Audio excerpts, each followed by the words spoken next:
Good morning and namaste to all of you. Let's start our Saturday class with some prayers. Om Guru Brahma Guru Vishnu Guru Devo Maheshwaraha Guru Sakshat Parbrahma Tasmai Shri Guruve Namaha Om Bhuvah Swaha Tatsavitra Varenyam Bhargo Devasya Dhimahi Dhiyo Yo Nah Prachodayat Asto Ma Satgamya Tamso Ma Jyotirgamya Mrityorma Amritam Gamya ओम सहनावतु सहना भुनक्तु सवीर्यं कर्वावहि तेजस्वी नावधीतमस्तु मा विद्वेषावहि ओम शांति शांति Shanti Om.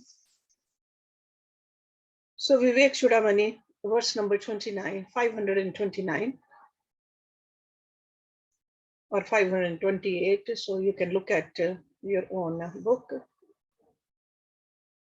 It starts with Gachan Tishtan Upvishan Shayanaha Va Anyatha Api Va Yathechya Vaset Vidwan Atmaramaha Sada Muni.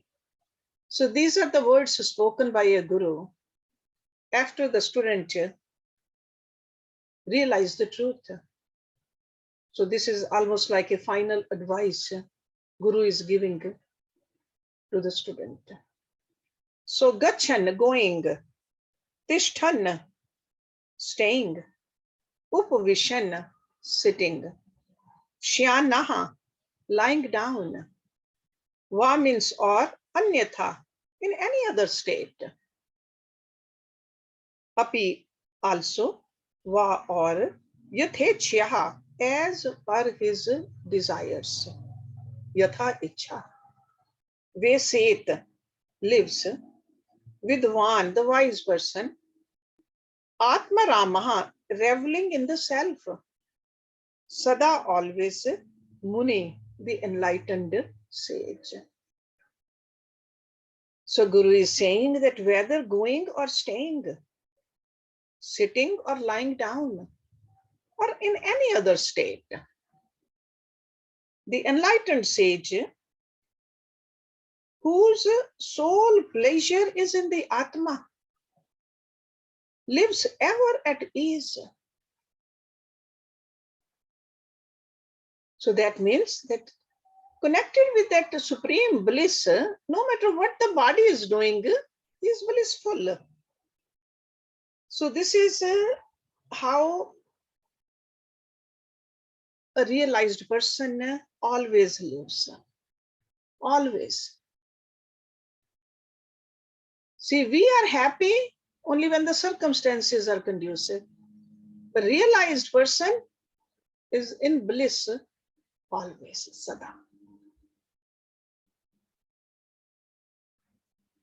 He does nothing prompted by the dictates of others. Anya Icha. Anya really means over here anything which is not the self. That doesn't mean other people. This Anya means anything other than the self. And what is that? Our body, our mind, our ahankar. So their demands are not prompted like that. They're just totally, supremely blissful all the time. So whether body is sitting here or gone somewhere else, lying down or walking. Okay, so they are all par icha, parecha. So he who lives as the self, acts as the self, and exists by swa icha. Swa icha. So a wise man who ever revels in the self as the self is what he is defining for us here. Always blissful. Then next verse 530. Na desh kal asan digyam adi lakshyadi apeksha aprati badvrite sam siddh tatvasya mahatmana asti swavedne Ka niyamadi avastha. Na means not. Desh, place. Kal, time. Asan, posture. Dig, direction. Yam, the moral disciplines. Adi, etc. Lakshya adi, pointers for meditation. Apeksha, dependence. Apratibadh encounters no obstructions. Pratibadh. Some siddh tattvasya, one who has perfect realization. This is also called tattva jnana. Mahatmana, the sage, asti is sva vedane, for recognizing one's own self. Ka means what? Niyam adi. That's like a niyam, the formulas, etc. Avastha can there be.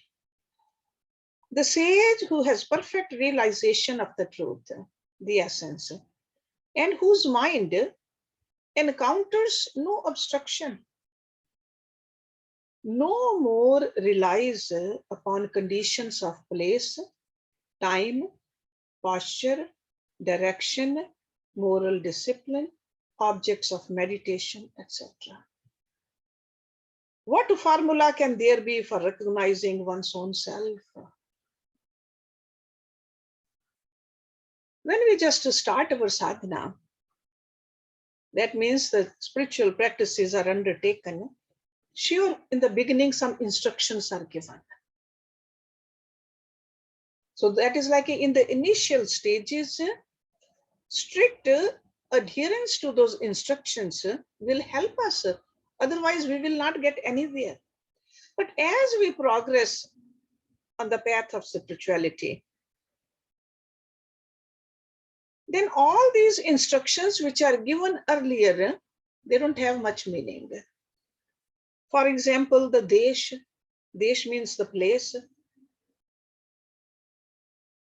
In order to create a divine atmosphere, it's suggested keep the place clean, make a beautiful altar, sit near the altar. So in the beginning, that is very important because otherwise our mind just keeps on wandering every which way. So we want mind to have something clean, like a puja room or a meditation center. Sit over there, that's the place. And kal also means at the exact time, do the puja, do the meditation. Early in the morning, in the evening, like a sandhya time. So certain times, that is the kal. Because the rest of the time, we are extroverted. We are doing other our daily duties. So kal is important too in the beginning. Then the posture, the asan, physical posture will help us to maintain a particular pattern of thought during the initial stages. That's why cross-legged, keeping the back straight, relaxed shoulders. Just make sure your posture is right. Everything else in the world we do, we just make sure that our posture is according to the work we are doing. So that's why in the initial stages, this posture is also mentioned. So folded legs, not keeping the feet towards our guru or at the altar. Hands placed at a proper place, lightly on the knees or in the lap. So that's very important. So in the initial stages, as I said earlier, it's very, very important. Direction also. In every religion, instructions regarding the direction, like a where to face, which way to face, is given. But once a person has realized the truth, all of this has no consequence. This is like initially to train the mind, these instructions are given. then eventually, yeah, God is in every direction. We are supposed to remember God all the time, not only Sandhya time. Posture also, whether we are sitting or walking or lying down or eating or sleeping, we should remember God.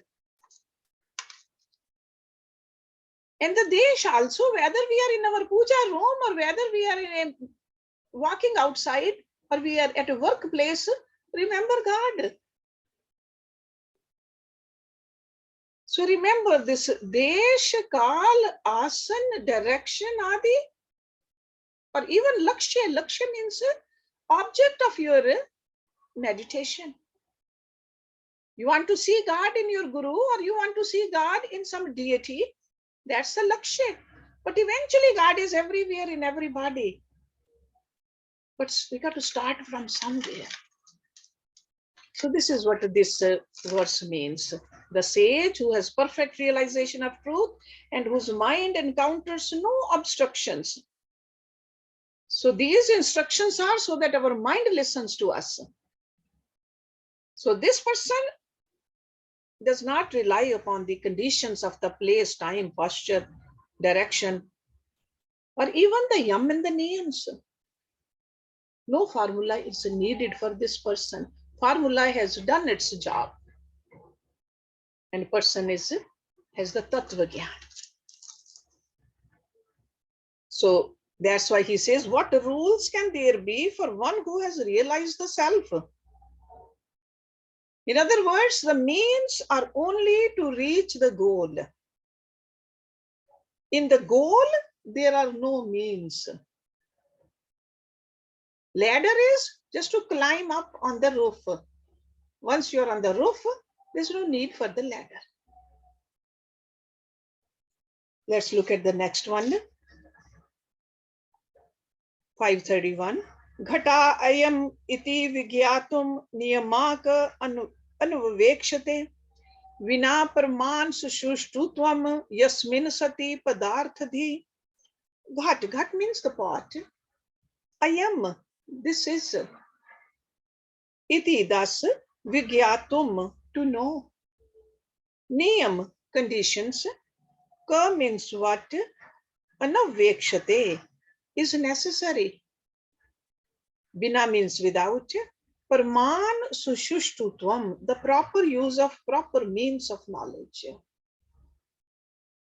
Yasmin sati, when it is so. Padarthadhi, the cognition of the object. This is a jar. To know this, see, ghat ayam iti, this is a jar. To know that what condition is necessary, except the means of the knowledge without any defects, which alone ensures a cognition of the object. So in other words, if an object is in front of you, you just need a healthy sense organ without defects. That is the point he's making over here. To know a form, sure, you need a healthy pair of eyes. The instrument of knowledge is all that is required. Beyond that, there's nothing required. So something which is in the range of your sense organs, you need the healthy organs. But with an object already in front of you, what other proof is required? There's no other proof needed. So what he's trying to tell us, this is the condition of a realized person. Realized person doesn't need any condition, anything else. God is right in front of him. So looking at it, no other proof is needed. So just like if I can see my eyes which are working fine to see some object, and this is what happens to the realized person. Ayam atmaha nitya siddha parmane sati bhasate. न देशम न अपि व कालम न शुद्धिम व अपि अपेक्षते. Ayam Atma. Ayam means this. Atma means self. Nitya Siddha, ever established. Parmanya Sati, when the proper means of knowledge is used. Bhasate, manifests. Na desham, not place. Na api, neither, and api is even. Va means or. Kalam, time. Na, not. Shuddhim, purity. So he really means outward purity. Va means or, api even, apekshate is dependent. This Atma, which is an eternal truth, Nitya Siddha, eternal truth, manifests itself in the presence of the right means of knowledge. It is dependent neither on place, nor time, nor outward purity. See, even when we make a negative statement about the Atma, if you say, I don't know. Somebody says, do you know Atma? I do not know.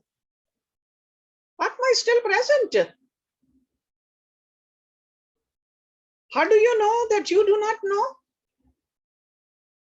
I just know. That awareness, this I, when we use the word I, which knows and also knows that it does not know, is that I which we are talking about. Like, I don't know. To know it, nothing more than a quiet mind is required. So in other words, to know this Atma, to have this subjective experience, all we need to do is have a quiet mind. To know that I am what I am, no special time is needed, no special posture is needed, no special occasion is needed. So all those time, place, direction we need so that we can make this mind calm. And if we have a proper place, proper direction, but still our mind is not calm about it, we are not going to experience it. Just remember, if you are in a pitch dark place, somebody calls you, are you there? You do not say, wait a minute, let me turn the light on and see whether I'm here or not. You will say, I am here. Because you know you are there. So the same way, the knowledge of yourself is independent of external aids. Okay. So all we need to do is just make sure that our mind is completely calm. Disturbed mind does not let us see who we are. So that's why Rishi Patanjali said the definition of yoga is the yoga's chittavritti nirodha. Quieten your mind. Mind will get quietened only if it's a clean mind. Dirty mind can never be quietened. And once your mind is quiet, you know who you are. Okay, you know your Savrup.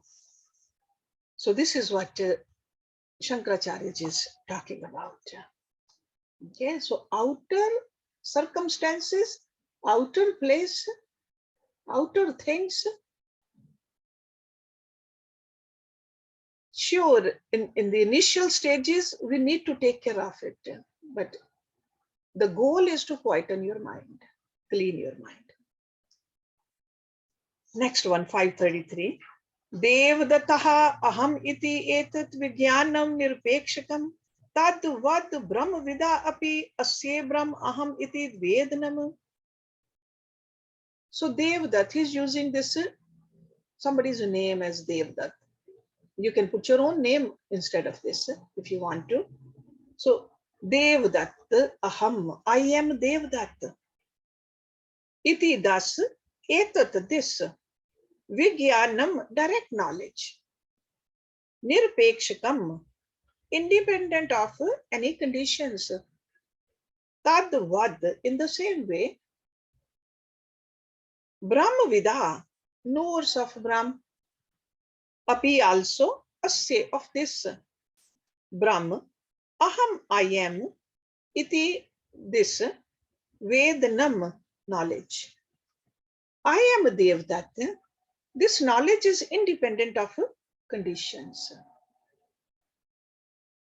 Similarly, the knower of Brahm realizes that he is Brahm. If somebody says, I am so and so, like this is my name, will you question that person? How do you know that you are so and so? What is your name? We will not ask what kind of instrument did you employ this morning to know that you are that. We already know that. So to know myself, I do not need any instrument. I know that I am me. To know a thing other than me, I need the instruments. Just pay attention to this. To know a thing other than me, I need instrument. To see something in front of me, away from me, I need the eyes to see it. And if I don't recognize it, I will touch it. Or sometimes even with the touching, I don't know, then I will taste it. But to know myself, I don't need any of those instruments. So these senses are given to us to know the objects. In order to know the subject, we close these instruments, these sense organs, which is called a pratyahara. Close your eyes, close your ears, close your nose. Don't touch, don't taste. Go inward. So the subjective knowledge that I am so and so is independent of any intermediation. Because intimately we know who we are. And the same way, we know we are the knower of Brahma. When we know Brahma, we know we are Brahma also. Nobody needs to tell us this. And we don't even need any independent instrument to know it. That's why it's called a subjective experience. Next one, he says, 534. Bhanunaha iv jagat sarvam bhasate yasya chetasah anatmakam asat tucham kimnu tasya avbhasakam. Bhanuna, the sun. Iv means like, jagat, the universe.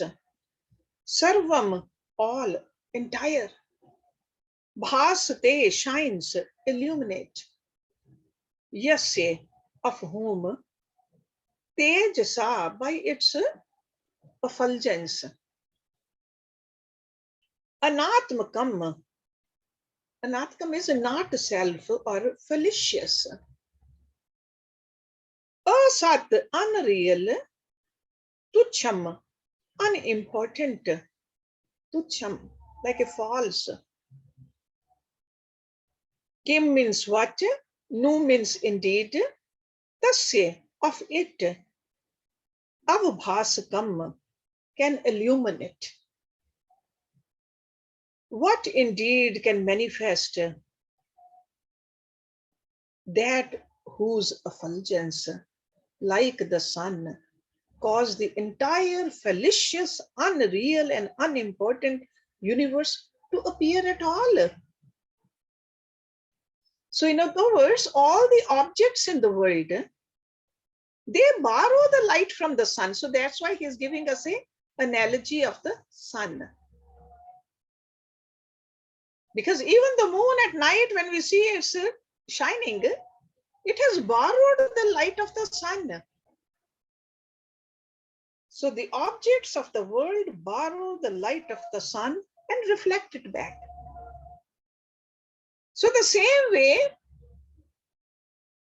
our body, our mind, our intellect, all of them exist and shine because they are borrowing their existence from the brilliance of the Atma. Without the Atma, no shine in them. If the Atma, as we say, it leaves, the body is, call it a dead body. We don't even use the name for that body anymore, the name which was given when the baby was born. We just call it a dead body. Equipment has died. So the same way, the sun, to know the sun, you don't need any illuminator. Sun is shining by itself. To know whether the sun has risen or not, we don't need any candlelight. We don't need to turn any bulb on to know whether sun is up or not. So the same way, to know the consciousness, you don't need an instrument. That's why it's called immediate knowledge. It's not immediate knowledge, it's an immediate knowledge. Some times ago, we did this with Shvetashtra Upanishad. The beautiful mantra of that Upanishad is Tameva bhantam anubhati sarvam tasya bhasa sarvam idam vibhati. Because of you, everything is shining. And you shine by yourself.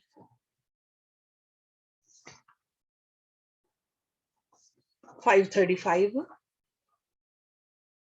Ved Shastra Puranani Bhutani Sakalani Api Yen Arthvantihi Tam Kim No Vigyataram Prakashyet. Ved, the Vedas, Shastra, Shastras, Puranani, Puranas, Bhutani, beings, Sakalani, all. Api means also, yen, by which, Arthvantihi, endowed with the meaning, artha. Tam means that, kim, what, no, indeed. Vigyataram, the knower. Prakashyet, illumined. That by which all Vedas, Shastras, and Puranas, and all other beings are endowed with meaning, verily. What can illumine that eternal subject? So everything exists because of that. Okay, and it doesn't need any illumination from any other object. We know that all the great scriptural texts, they are meaningful, purposeful. Why? Because of this great reality. Those great rishis, the great masters, whatever was expounded by them, was because of this Atma, the consciousness. Because that is the theme of those scriptures. No matter which scripture we pick up, which Upanishad we pick up, or which Puran we pick up, what are they talking about? Atma and Paramatma alone. That's where the knowledge came. We know that all beings have existence. And if this existence is removed, nothing exists. We see that every day. Existence removed, nothing exists. So the self is the material cause for all the objects that we see. Just like the waking mind is the material cause for the entire dream world. Mind is the one which is creating the dream in the mind. The same way the infinite consciousness illumines this universe. So that's why it said, because of it, everything exists. And you don't need any other illuminator. There's no necessity for it. That's why at the time of Samadhi, it is meaningless to discuss what is that because of which I am experiencing this infinite consciousness. It's meaningless because it doesn't depend upon anything else. It's almost saying that because of what sun is shining. Sun is shining because by itself it's shining and it gives the light, it illumines everything else. Next one. Eshaha swam jyoti anant shakti atma aprameya sakal anubhuti yam eva vigyaye vimukt bandha jayati ayam brahm vidyut utmama. Eshaha, this, swayam jyoti, self-effulgent. Swayam jyoti. Anant shakti, endless power. Atma, self. So this is it. Swayam jyoti, anant shakti is for Atma. Aprameya, beyond all conditioned knowledge. Sakal anubhuti, the direct experience of all. Yam means which, ev means alone, vigyai, having realized. Vimukt bandha, freed from bondage. Jayati, wins. Ayam, this. Brahma vidut uttamaha, the best amongst the knowers of Brahma. Utta, uttama.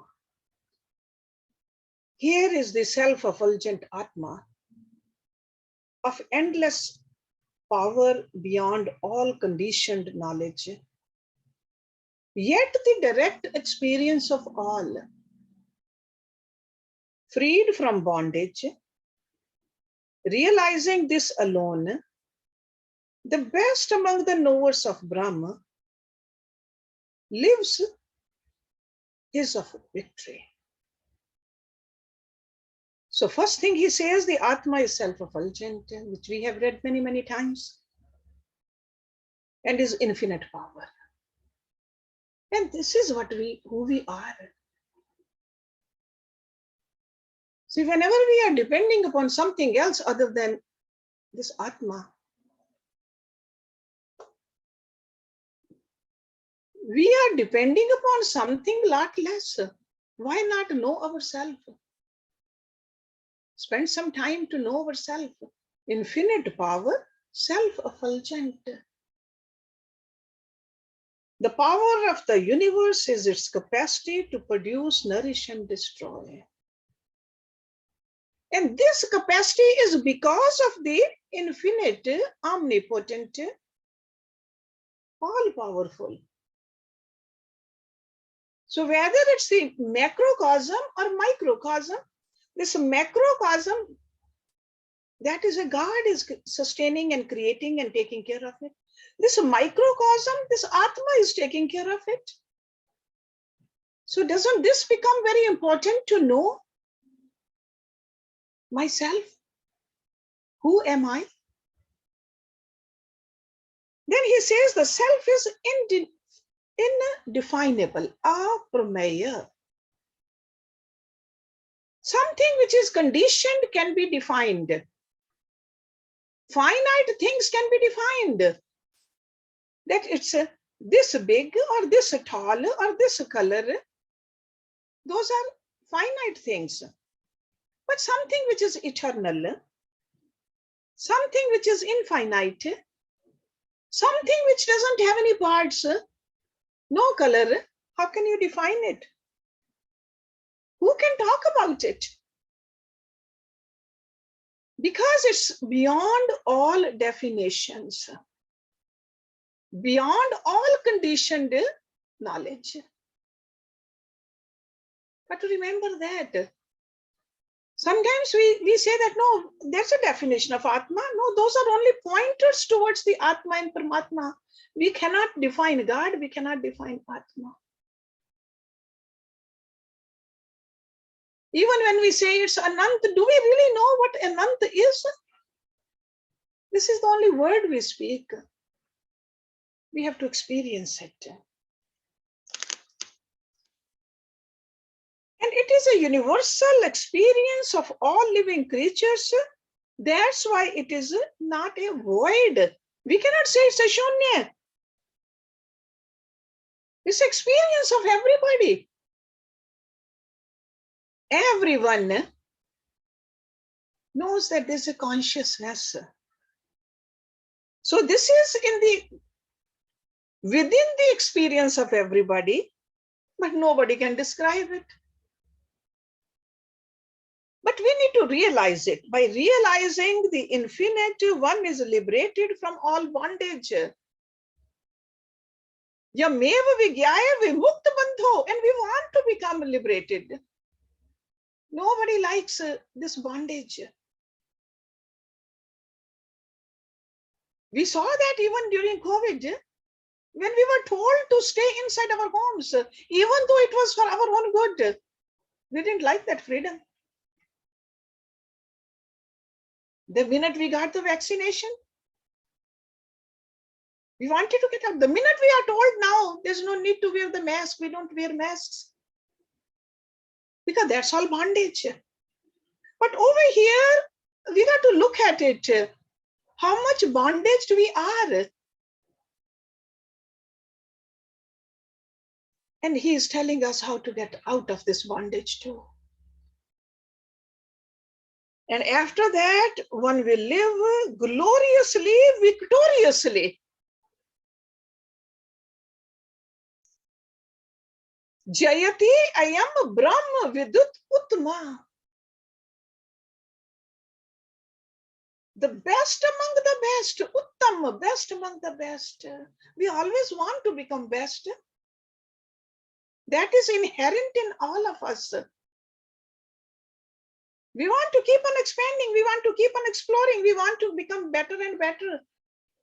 And sometimes in the worldly level, we want to become richer and richer. But where does it all come from? It all comes from because this Atma is that. And we want to know that. We want to experience that. Today we have a beautiful poem on Brahma, written by our own Urmil. So I would like her to recite that poem right now. And then next week we'll start with the next verse. That's also another beautiful verse. There he says, the person who knows it will not grieve. It's like a na khidyate na vishyahe pramodate. So we'll learn about that next week. But today let's see what Urmil has written. And we are very thankful to Urmil that she keeps on using her creativity to enhance our knowledge with her poetry. So Urmil, I would like to record this also. So please do that and then I'll stop the recording. Thank you. Thank you, Hershi. When we read these verses 481 to 519, I myself was starting to feel like that disciple who was enjoying that bliss and was in state of ecstasy. And as Hershi recites, I was kind of feeling really high, is in the right way. So I felt like writing it. So please accept it as whatever best I could do. Nectar-like bliss of the self, the Atma, I am that. Excerpt from Shri Shankaracharya's Vivekachudamani. The disciple listened to his guru for almost a year. He followed his instructions. He practiced yoga and studied the Vedas, Gita, and many other scriptures, including Vivekachudamani. The disciple also practiced the art of meditation, concentration, contemplation, and single-pointed devotion. He worshipped God incessantly. His guru had assured him that this routine will lead to samadhi and he will realize who God is. He will realize that God is none other than the soul that also rests within each individual. This was like opening many doors before reaching the door that does not open easily till one understands the secret code. In the case of this disciple, the secret code was single pointed devotion. By controlling all his senses, giving up his ego, and elevating his intellect to a higher level of reasoning, the last of the doors opened and the disciple experienced an awakening, an unexpressible blissfulness of samadhi. He was in state of ecstasy and he shared his experience with his guru. He said, the last door opened by itself, oh, so gently that I was awed. Like a sudden flash of light, I saw the image of God. With God Almighty, I came face to face. That faceless, formless spirit was now the face of grace. God embraced me and said, you are quite a treasure. My joy was impossible to describe or measure. All I know is that I simply exist as a self in the state of eternal bliss. I neither see nor hear. All worldly fine objects have ceased to exist. Tired and consumed I was of afflictions from material desires and ambitions. God, with his magic wand, freed me from the clutches of transmigrations. I am unchained of free of desires, yearnings, and expectations. Now I have dissolved into consciousness. This must be This must be God realization. I've united with the imperishable Atma, the bliss of infinite majesty. I'm now the essence of eternal bliss, all because of divine generosity. I realize the self. Now I am one indivisible, blissful consciousness. I awakened from the dream and have immersed in blissfulness. Now I'm not the doer, nor the experience. I'm beyond all actions. I'm illumined with pure divine knowledge. Now I have no delusions. Now I'm neither this or that, but the illumine of both. I am indeed Brahm, who's pure, inside out, matchless, changeless, and within one without a second. Brahm is the reality that has no beginning, no end, nor this or that.